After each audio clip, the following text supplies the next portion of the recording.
Cara, eu acho muito interessante hoje, porque é um assunto massa, galera. A gente já falou isso várias vezes no Hub, e a gente falava de uma forma ainda saudosista, eu não vejo a hora de canções de alegria voltarem, tal. E, cara, Verdade, graças né? a Tá Deus, acontecendo. tá acontecendo, mano. A gente tem dado passos para isso, assim, muito legal, como igreja local. A gente acredita que tudo que a gente faz, Cara, na verdade, o Hub mesmo, ele já é uma extensão daquilo que a gente vive como igreja local e família espiritual. A gente já vive esse ambiente aqui. Cara, a gente só colocou câmera e microfone naquilo que já acontece fora de daqui. Precisa que tem umas brigas fora também. Mas o que a gente fez, ou seja, e o que a gente faz também com o Morado, eu lembro quando me marcou muito um, um documentário da Hillsong, não o último, um dos primeiros. O último é bem marcante também, Deus do céu. Mas um dos primeiros lá atrás, que os caras falavam assim, a gente só está levando para o mundo, por aí, aquilo que a gente vive na nossa igreja. Então, o nosso palco é reflexo lá, o nosso ministério é reflexo da nossa igreja. E eu abracei aquilo como uma verdade. Então é bem louco que aquilo que Deus fez na gente, na nação, através da gente na nação, Ele começou fazendo a partir da nossa igreja local. Foi o CD gravado na nossa igreja local, com a nossa igreja cantando, com os espontâneos que nasceram lá naquela igreja, que levou algo para o Brasil e colaborou em muitas coisas a nível até de cultura, para alguns cultos e tudo mais. E agora, novamente, estava conversando com o Brisa, que é o líder do louvor, e eu liderava antes dele, assumiu. E aí a gente estava conversando sobre isso, assim, falou, cara, por que a gente está numa estação, que você sente que a gente está numa estação tão pad, tão down, tão worship, tão igual, tão um monte de coisa. E a gente estava conversando sobre algumas coisas. Falou, cara, a gente passou por um período de Covid, a gente passou por um período, um pós-Covid aí, cara, a terra foi abalada, a igreja foi abalada, o ministério foi abalado, muita coisa e pessoas foram denunciadas. Né? A gente viu muita coisa acontecendo, muito pecado em cima do púlpito, a gente viu muita gente, cara, morrendo, parentes morrendo. Eu, particularmente, fiquei uma estação gigantesca do Covid sem morrer uma pessoa que eu conhecesse. Sim, eu também.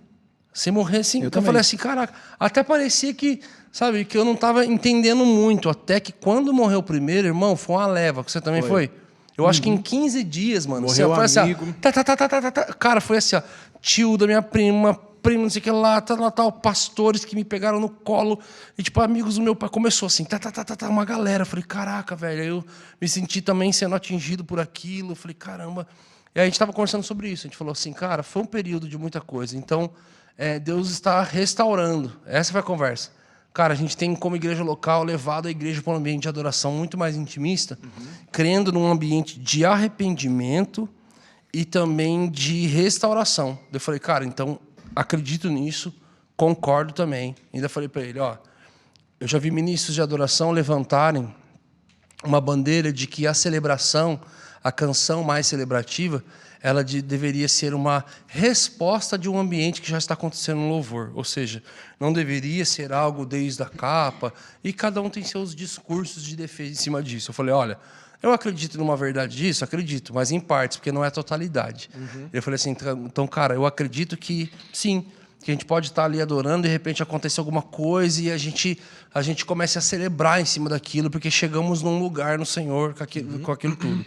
Falei assim, mas a partir do momento que a gente sentir que os processos de restauração que nós estamos vivendo como pessoa, cara, Deus está restaurando finanças, Deus está restaurando sonhos, Deus está restaurando casamentos, ministérios, cara, projetos, pessoas que perderam seus parentes, perderam seu marido, perderam a sua esposa, perderam, cara, está sendo restaurado sentimentos, corações, coisas que estão sendo restauradas, e são processos mesmo. Falei assim, cara, mas uma vez que a gente sentiu que Jesus realmente concluiu, que concluímos alguns processos de restauração, pode não ser todas elas, mas que algumas coisas foram restauradas, falei assim, aí eu acredito que a gente pode dar uma resposta em adoração e celebração, talvez desde a capa.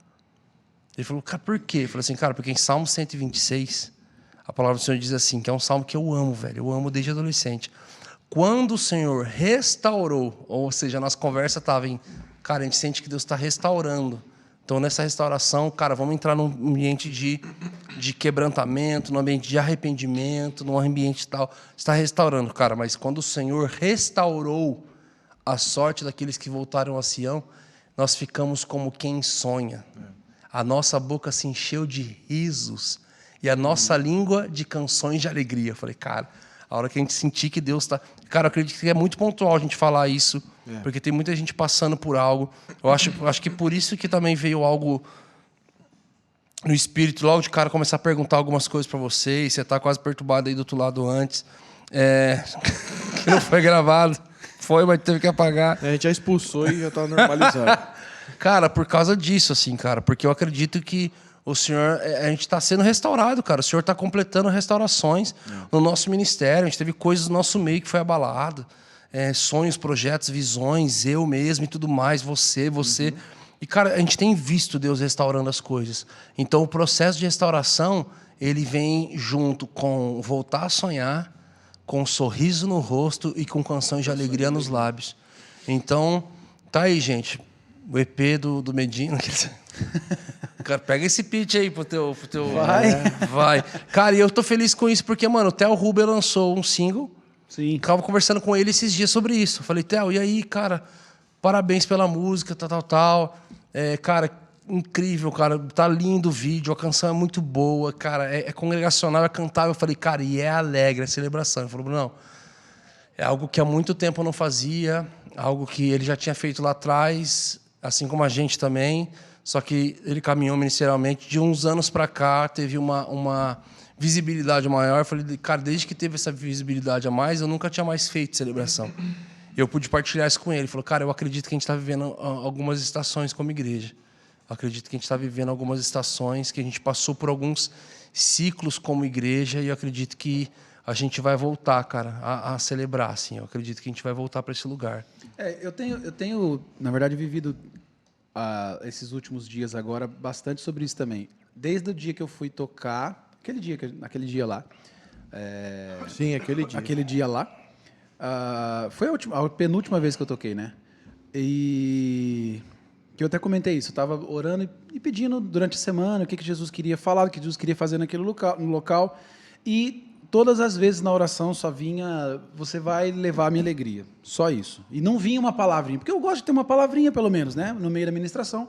E não vinha, cara. Jesus não falava nada. Aí lia a Bíblia e tal. Jesus não falava nada. Você vai levar a minha alegria. Eu falei, ok, então, Jesus. Então eu vou levar a tua alegria. E chegando lá, todo mundo que vinha falar comigo usava a mesma palavra. O pastor vinha, cara, que legal, porque você veio trazer alegria para os jovens. O líder dos jovens veio, não sei o que, alegria, não sei o que, alegria. E aí, na hora, o Espírito Santo já falou. Ele falou, é isso que eu quero que você venha trazer aqui. É para você vir trazer alegria.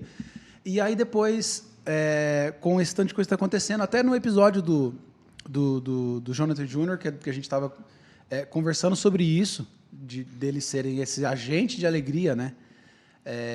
Jesus também falou comigo e agora esse fim de semana falou mais um monte de coisa. Então, na verdade, eu acredito nisso também, que talvez pessoas vão ser levantadas e usadas como agentes de alegria nesse tempo. Também trazendo ministros, como o Theo Huber, como o próprio Morada, que faz tempo também, né, que não tem que agora lançou no Lembre-se, mas não tinha uma celebração. Não, sempre tem a do Morada, né? Cara, a gente sempre teve... O único álbum do Morada que não teve nenhuma celebração foi o Ele É. Sim, No final, todo mundo ficou tipo... Foi o Ele É que foi... até a gente acabou a gravação, Ele É o álbum que tem Tudo Sobre Você. E eu já tava meio que numa crise indo pra gravação, que eu falava, cara, falta uma celebração. E como a gente é cheio de ter coisa em cima da hora, eu falei, cara, se nessa celebração perto ali... Né? Vai ser até difícil, porque uma celebração sem ensaio, sem um monte de coisa, é muito difícil. Mas assim, cara, mas amém. Falei, cara, fez a sua parte, Emaús saiu desse projeto, Os Fendesses. Teve o Dia e Noite, que foi bem curtinho, né? Mas teve. Que é da Fernanda Ferro. E, cara, meus votos e tudo isso. Você teve 4 canções ali que realmente andaram legal, assim, tem abençoado a galera, mas mesmo assim... Teve só um cheirinho com a Dia e Noite, mas não teve uma coisa... foi curtinho, né? Dia e Noite foi bem curtinho. Não, o negócio tá tão mudado que o Brisa acabou de mandar aqui no grupo. Falou, tô mandando uma música aí, bora, Vona. Mandou um Eli Soares, mano. O Brisa! Que maravilhoso! Beijo, Brisa. Deus abençoe. Mas, cara, essa conversão do... Vem de Renugme, vem de Resco. Renugme.